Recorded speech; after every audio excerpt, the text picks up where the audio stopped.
United ഇൻസൈറ്റ്സിൻ്റെ പുതിയൊരു എപ്പിസോഡിലേക്ക് എല്ലാവർക്കും സ്വാഗതം.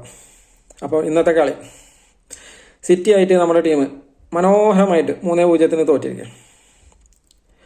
കഴിഞ്ഞ സീസണിൽ ഗോളടിക്കാൻ ആളില്ല, വിങ്ങിൽ കളിക്കാൻ ആളില്ല എന്ന് പറഞ്ഞിട്ട് ഒരു 200 മില്യൺ മുടക്കിയിട്ടാണ് 3 പ്ലെയേഴ്സിനെ കൊണ്ടത്. ഇപ്പോഴും അതേ അവസ്ഥ തന്നെ, ഗോളടിയൊന്നുമില്ല. നമ്മളെ ടീം അതേപോലെ സ്ട്രഗിൾ ചെയ്യാം. ഇപ്പം മിഡ് പ്രശ്നമാണെന്ന് പറഞ്ഞിട്ട് കംപ്ലൈൻറ്റ് ചെയ്യേണ്ട ഒരു കാര്യമില്ല. കാരണം മിഡിൽ കളിപ്പിക്കേണ്ട പ്ലെയേഴ്സിനെ കളിപ്പിക്കുക. ഈ സിസ്റ്റത്തിന് പറ്റിയ പ്ലെയേഴ്സ് ഉണ്ട്. ഇപ്പം മൈനോനെല്ലാം ഹോൾഡിംഗ് മിഡ്ഫീൽഡറായിട്ട് ടെസ്റ്റ് ചെയ്യാം. എന്തുകൊണ്ട് ടെസ്റ്റ് ചെയ്യാൻ പറ്റുന്നില്ല? ഈ ബ്രൂണോ ഫെർണാണ്ടസിനെല്ലാം അവിടെ വെച്ചിട്ട് എന്താണ് കാണിക്കുന്നത്? ബ്രൂണോ ഫെർണാണ്ടസിനെല്ലാം പിടിച്ചിട്ട് അറ്റാക്കിംഗ് മിഡ്ഫീൽഡറായിട്ട് കളിപ്പിക്കുക എന്നല്ലാണ്ട് ഈ ഡീപ്പിൽ കളിപ്പിച്ചിട്ട് ഒരു റിസൾട്ടും കിട്ടുന്നില്ല എന്നുള്ളത് ഈ കഴിഞ്ഞ 3 കളിയായിട്ട് കണ്ടത്. പിന്നെയും അവനെ പിടിച്ചിട്ട് തന്നെ ഡീപ്പിൽ കളിപ്പിക്കുന്നത്.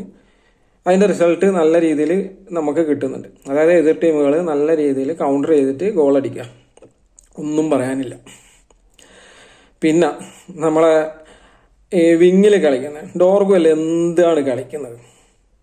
വെറുതെ മുന്നോട്ടേക്ക് ഓടുന്നത് നല്ലാണ്ട് ഒരു നല്ല രീതിയിൽ ക്രോസ് കൊടുക്കുന്നുണ്ട്. എല്ലാം കൊടുക്കുന്നത് സെക്കൻഡ് പോസ്റ്റിലേക്കാണ്.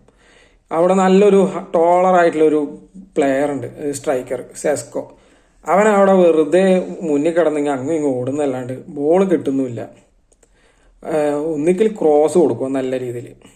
അവനെ ക്രോസും കൊടുക്കുന്നില്ല. സെക്കൻഡ് പോസ്റ്റിലേക്ക് വല്ല എംബൂമോനും പിന്നെ അമാദിനെല്ലാം ക്രോസ് പോകുന്നത്. അതേപോലെ തന്നെ ഇപ്പുറത്തെ റൈറ്റ് സൈഡിൽ നിന്നും അതേപോലെ തന്നെ ക്രോസ് കൊടുക്കുന്നതെല്ലാം സെക്കൻഡ് പോസ്റ്റിലേക്ക്. അവിടെ ഇത് ഡോർഗുവല്ലാണെങ്കിലും എവിടെയൊക്കെയാണ് ഷോട്ട് കൊടുക്കുന്നത്, എവിടെയൊക്കെ ഷോട്ട് അടിക്കുന്നത്, എവിടെയൊക്കെ കട്ട് ബാക്ക് കൊടുക്കണം, എപ്പോൾ കട്ട് ബാക്ക് കൊടുക്കണം, ഒന്നും അറിയില്ല. എന്തോ ഒരു അവസ്ഥ.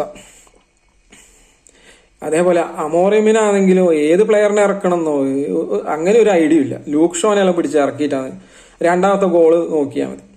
ഹാലണ്ടിന് ബോൾ കിട്ടുമ്പോൾ അവൻ ബോഡി വെച്ചിട്ട് ഷീൽഡ് ചെയ്യാൻ പറ്റുന്നില്ല. അതേ സ്ഥാനത്ത് മഗ്വയറിനെല്ലാം അവിടെ അല്ലെ ഹെവൻ ഉണ്ട്, അവനൊക്കെ അവിടെ നിർത്തിയിട്ടാണ് ഈ ഹൈറ്റ് കുറഞ്ഞ ലൂക്ക് ഷോനെ ഇറക്കിയത്. ലൂക്ക് ഷോയുടെ 2 മിസ്റ്റേക്കാണ് ഗോളിലേക്ക് വന്നത് തന്നെ.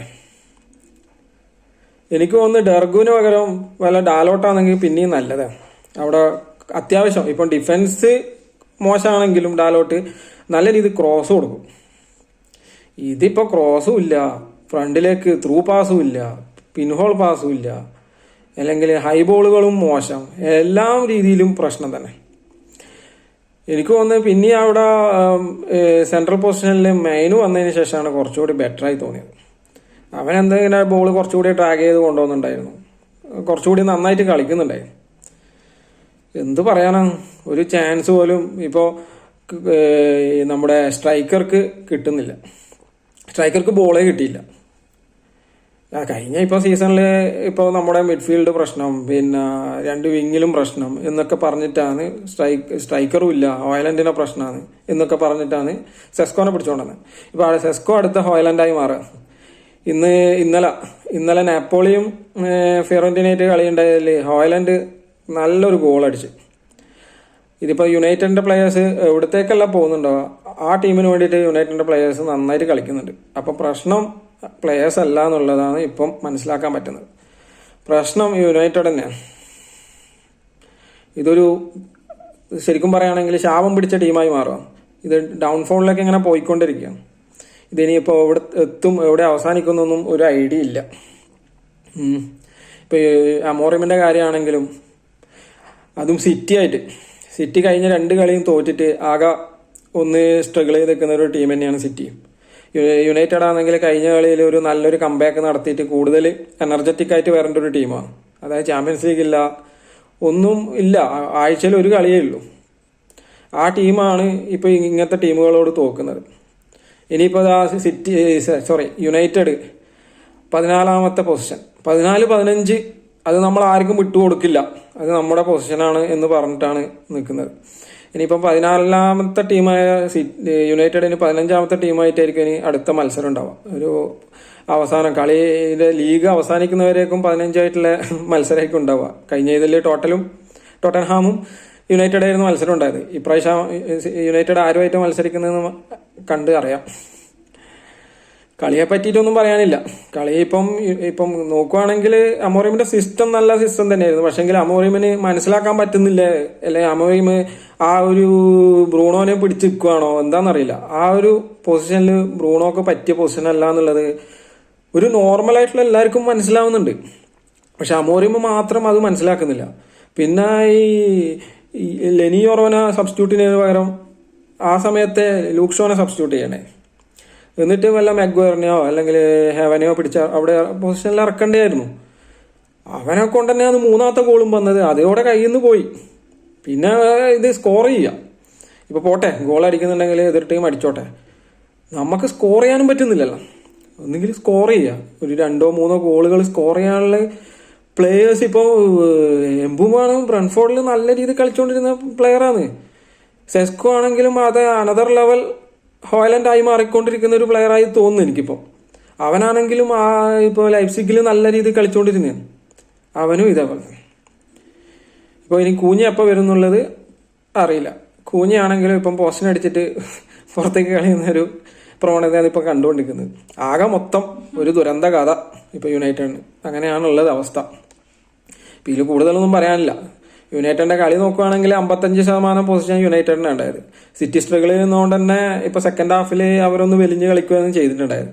അതുകൊണ്ട് തന്നെ യുണൈറ്റഡിന് കൂടുതൽ അറ്റാക്കിങ്ങിലേക്ക് പോകാനും ചാൻസസ് ഉണ്ടായിരുന്നു. ഫസ്റ്റ് ഹാഫിൽ നോക്കുകയാണെങ്കിൽ സിറ്റിക്ക് കുറേ രീതിയിൽ പൊസിഷൻ നഷ്ടപ്പെടുന്ന ഒരു സിറ്റുവേഷനാണ് കണ്ടിട്ടുണ്ടായത്. അത് ശരിക്കും യുണൈറ്റഡിന് കൗണ്ടർ ചെയ്തിട്ട് ഗോൾ അടിക്കാനുള്ള ചാൻസസും അവിടെ പോസിബിലിറ്റിയും അവിടെ ഉണ്ടായിരുന്നു. എന്തോ അവർക്ക് അതിനുള്ള കേപ്പബിലിറ്റി ഉള്ള പ്ലെയേഴ്സ് ആരും ഇല്ല എന്നുള്ളതാണ് തോന്നുന്നത് കണ്ടിട്ട്. ബ്രൂണോനെല്ലാം ബോൾ കിട്ടിയിട്ട് അവിടുന്ന് പിന്നെ പാസ് എംബുമോന് കൊടുക്കേണ്ടത് ഇപ്പുറത്ത് ഡോർഗുന് കൊടുക്കേണ്ട സ്ഥാനത്ത് എംബുമോന് കൊടുക്കുന്നു. അങ്ങനെയൊക്കെയാണ് അവിടെ നഷ്ടപ്പെടുന്നത് കണ്ടത്. അതുകൊണ്ട് തന്നെ ഇപ്പോൾ ഇതിൽ കൂടുതൽ ഇനിയിപ്പോൾ ഒന്നും പറയാനില്ല. ഇപ്പോൾ ഓരോ കളി കഴിയുന്നതിനനുസരിച്ചിട്ട് ഇത് ദുരന്തമായിട്ട് മാറിക്കൊണ്ടിരിക്കുക. ഇപ്പോൾ മിഡിലിപ്പോൾ 2 മിഡ്ഫീൽഡർ എന്തായാലും വേണം. അതായത് ഡിഫെൻസീവ് വാർട്ടണെ പോലത്തെ ഡിഫെൻസീവ് മൈൻഡുള്ള നല്ല ഗ്രൗണ്ട് നല്ല ഷീൽഡ് ചെയ്യാനും പറ്റിയ നല്ലൊരു ഡിഫെൻസീവ് മിഡ്ഫീൽഡർ വേണം. പിന്നെ രണ്ടാമത് പറയുന്നത് പെഡ്രീനെ പോലത്തെ നല്ല അറ്റാക്കിംഗ് മൈൻഡുള്ളതും എല്ലാന്നുണ്ടെങ്കിൽ ഡ്രിബിൾ ചെയ്യാനും പിന്നെ ആ പൊസിഷനിൽ ബോൾ കൺട്രോൾ ചെയ്യാനുള്ള കേപ്പബിലിറ്റി ഉള്ള മിഡ്ഫീൽഡിന് എന്തായാലും ആവശ്യമാണ്. ഈ 2 പ്ലെയേഴ്സിനാ ഇങ്ങനത്തെ 2 പ്ലെയേഴ്സിനെ കിട്ടിയാലേ ആ മിഡ് ഒന്ന് കറക്റ്റായിട്ട് ക്ലിയർ ചെയ്യാൻ പറ്റും. അങ്ങനെയാണെങ്കിൽ ഇതേപോലെ ത്രൂ പാസസും പിൻഹോൾ പാസസും അല്ലെങ്കിൽ നല്ല രീതിയിൽ സ്വിച്ച് ചെയ്യാനും എല്ലാം പറ്റും. ഇല്ലാന്നുണ്ടെങ്കിൽ ഇപ്പം ബ്രൂണോനെ പോലെയെല്ലാം ഉള്ള പ്ലെയേഴ്സിനെ വെച്ച് കളിക്കുന്നുണ്ടെങ്കിൽ വീണ്ടും ഇതേപോലെ തന്നെ മിഡ് ദുരന്തമാവും. ഗോൾ അടിക്കാൻ പറ്റൂല, ചാൻസസും ക്രിയേറ്റ് ചെയ്യാൻ പറ്റൂല. മൊത്തത്തിൽ ഒരു ദുരന്ത കഥയാവും മാറും. അപ്പം നിങ്ങളുടെ അഭിപ്രായം കമൻ്റായിട്ട് രേഖപ്പെടുത്തുക. അപ്പോൾ അടുത്ത വീഡിയോ കാണുന്നവർക്കും ബൈ.